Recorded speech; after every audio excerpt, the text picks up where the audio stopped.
বাচ্চাদের ডাক, সাদা কাপড় পরে ঘোরা, হ্যাঁ অনেকের চোখে পড়েছে। আচ্ছা, সাদা কাপড় পরে হাঁটতো নাকি? সাদা কাপড় পরে এই গাছে গাছে, আর আমরা এগিয়ে চলেছি, তাই তো? হ্যাঁ, এইখানে যত ঢুকছি দেখি না গা ছমছম ছমছম করছে। এখানে কি কিছু একটা আছে? হ্যালো বন্ধুরা, আশা করি ভালো আছেন। আর বিশেষ করে যাত্রা শুরু করেছি ভূতের জঙ্গলের উদ্দেশ্যে, আর আমরা এগিয়ে চলেছি। সাথে থাকুন, সঙ্গে থাকুন। গোসাবা দ্বীপ, আমরা শেষ প্রান্তে এসে পৌঁছেছি।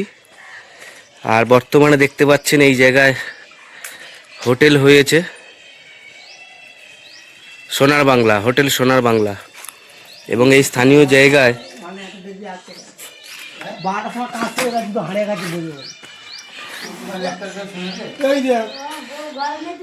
বর্তমানে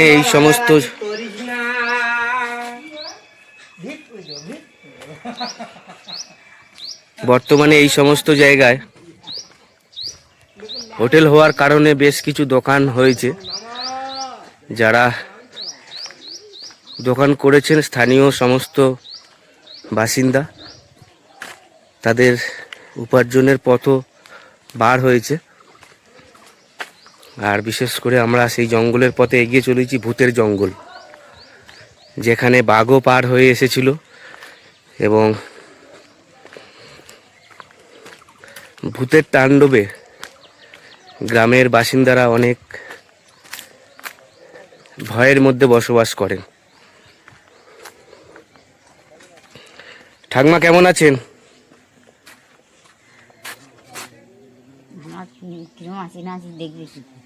হ্যাঁ, ভালো আছেন? ভালো আছেন, তাই তো?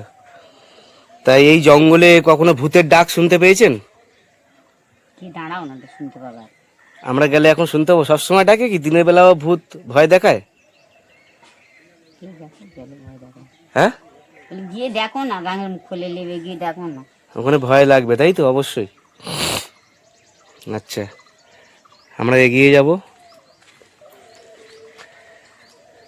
ভূতের সমস্ত ঘটনা দেখার জন্য, শোনার জন্য। গ্রামের বিষয়ে যারা স্থানীয় লোকেরা আছেন তাদের কাছ থেকে শুনবো যে এই জঙ্গলে ভূতের বিষয় কি আছে।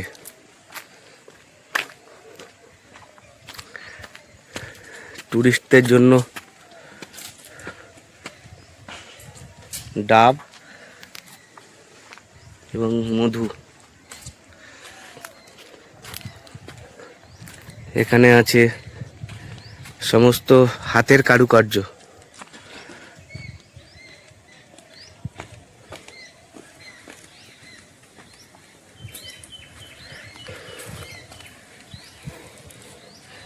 এগুলো আপনারা কেনাকাটা করতে পারবেন।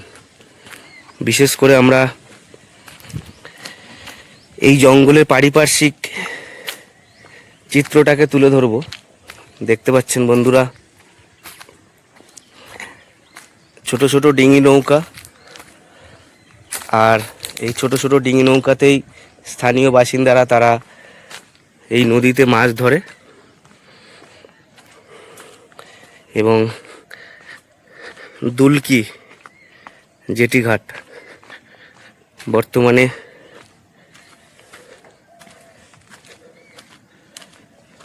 ভাটা শুরু হয়েছে, জল অনেকটাই নেমে গেছে।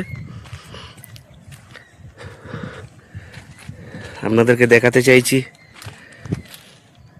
ওই পারে যে জঙ্গল দেখতে পাচ্ছেন, সজনেখালির জঙ্গল। আর ওই সমস্ত যে বোট আসছে, ট্যুরিস্টদের বোট, প্রতিনিয়ত এখন ট্যুরিস্টদের সময়। আর এই যে সমস্ত খুঁটিগুলো পোতা আছে দেখতে পাচ্ছেন, এগুলো বেড় জাল দেওয়া হয়। আর বর্তমানে একদম সামনে থেকেই এই জঙ্গলটা লোকালয়ের মধ্যে বড় জঙ্গল। আর এই জঙ্গলের গায়ে লোকালয়ের মানুষের বসবাস।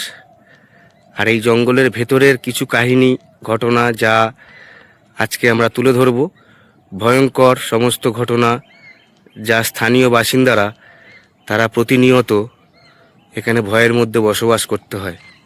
আর ভূতের বিষয়টা বিশেষ করে আমরা শুনবো। আর ভাইয়ের কাছে এসেছি এই স্থানীয় জায়গার চিত্রকে শোনার জন্য, যা দীর্ঘদিন ধরে ভূতের বিষয়টা আমরা শুনে আসছি। ভাই, এই জায়গা যে বাঁধ হয়েছে আগে তো এরকম ছিল না? না, আগে এরকম ছিল না। আগে ছিল ওই সামনের দিক দিয়ে মাঠ ছিল আগে, এটা ভেঙে যাওয়ার পর এতটা চলে এসেছে। এটা পুরো কবর বাড়ি ছিল। এটা এখানে কবর বাড়ি ছিল, হ্যাঁ। খ্রিস্টানদের কবর বাড়ি। হ্যাঁ, এটা পুরো কবর বাড়ি ছিল। এটা ভেঙে ঢুকে গেছে এত দূর। ওই সামনে যে জেটি ঘাটে এটা আছে না, আচ্ছা, ওইখান থেকে মাছ ছিল তখন। এখন ভেঙে আরো ভিতর দিকে এগিয়ে এসছে। সামনে থেকে মাছ ছিল। হ্যাঁ আর এখানে সব কবর বাড়ি, কবর ছিল। হ্যাঁ, এটা এই দিকটা পুরো কবর বাড়ি ছিল। এই দিকটা, হ্যাঁ, এই দিকটা পুরো। এই দিকটা কবর বাড়ি ছিল। তাহলে ভাইয়ের বয়সে, অল্প বয়সে মোটামুটি ভূতের এখানে কি বিষয় সেরকম শোনা আছে কি?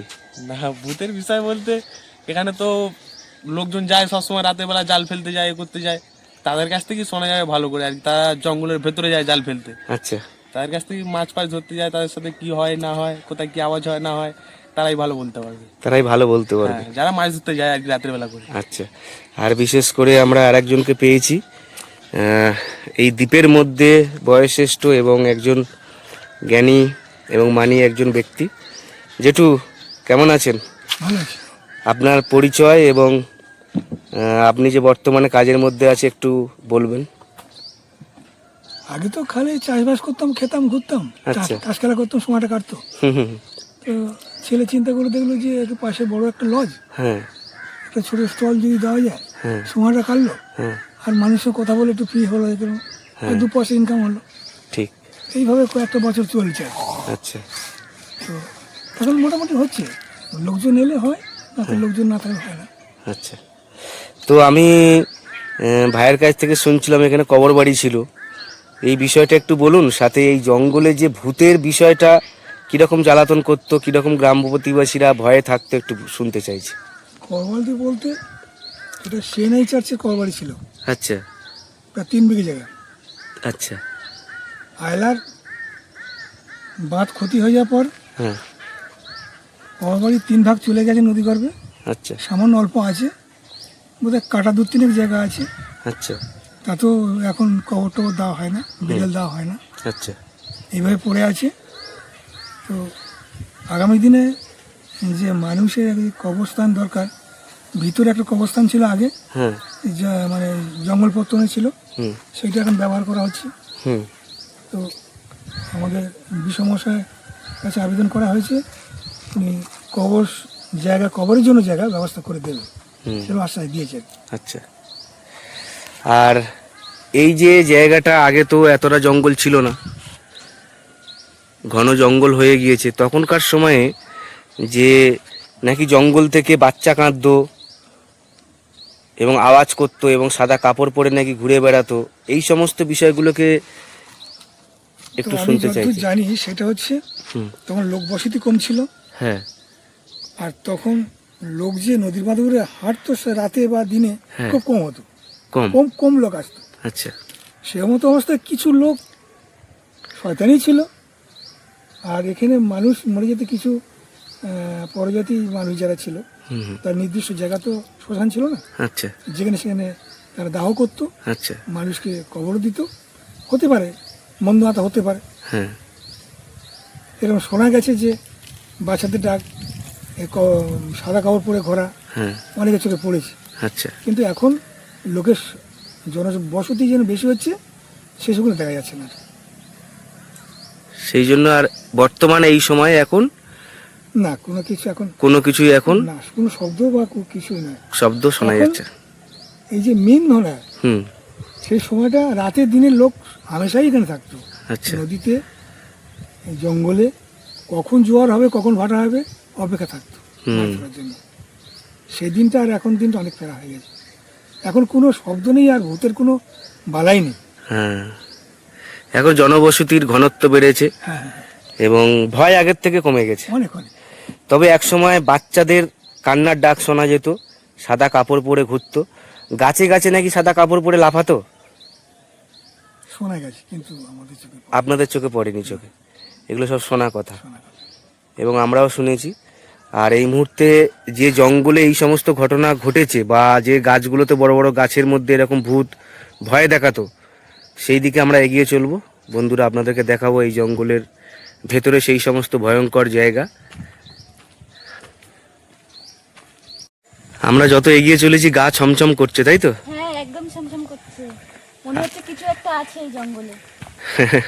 ভয় লাগছে। হ্যাঁ, এখানকার লোকেরাও বলছিল কিছু আছে এখানে, যাও বুঝতে পারবে। দেখি আমরা তাও গিয়ে দেখি, মনে সাহস নিয়ে এগিয়ে চলেছি দুজনে। ভয় লাগছে, তোমার কি ভয় লাগছে? নিস্তব্ধ, আমার পায়ে দড়ি বেঁধে গেল কেন? আর নিস্তব্ধ এলাকা, এদিকে একটা ঘর আছে মাত্র। খুব ভয় লাগছে, তাও যাচ্ছি। ওই দিকটা মনে হয় কিছু একটা আছে। আর বন্ধুরা, দুপুরে জঙ্গলেও ভূত থাকে, এই সুন্দরবনে তো দুপুরবেলাও ভূত থাকে। ওই কাকু এবং ওই দিদিমাটা বলছিল দুপুরেও গেলে ভয়। তাও আমরা সব মনে সাহস এগিয়ে যাচ্ছি। হ্যাঁ, ওইটা কি? কই ওই দেখো, ওই দিকটা ওটা ঠিক আছে, দেখা যাচ্ছে, দেখো তো গাছের পাখি, পাখি ওটা।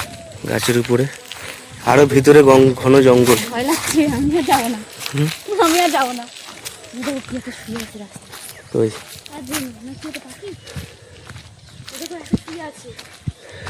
আমরা লোকালয় থেকে অনেকটা ভিতরে এসেছি, আর এই সমস্ত জায়গায় একা একা যাওয়া মানে ভয়ের বিষয় তো থাকবেই। আর যাবো না, ভয় লাগছে, হ্যাঁ, আর যাবো না। ভয় লাগছে। আমার ভয়, সত্যি কথা ওই যে ভিতরে বলেছে যে গাছের গোড়ায়, যে গাছগুলো তো বানি গাছের গোড়ায় যেখানে শাড়ি পরে বসে থাকতো, গাছগুলো আমার ভয় থাকছে রে। গাছগুলোতে ঝাঁপিয়ে ঝাঁপিয়ে নাকি পড়তো। আমি সেই জায়গাটায় দেখাতে চাইছি বন্ধুদেরকে।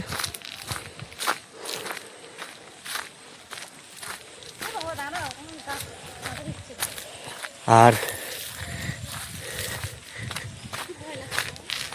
শুধু এখানে বানি গাছ বেশি আছে।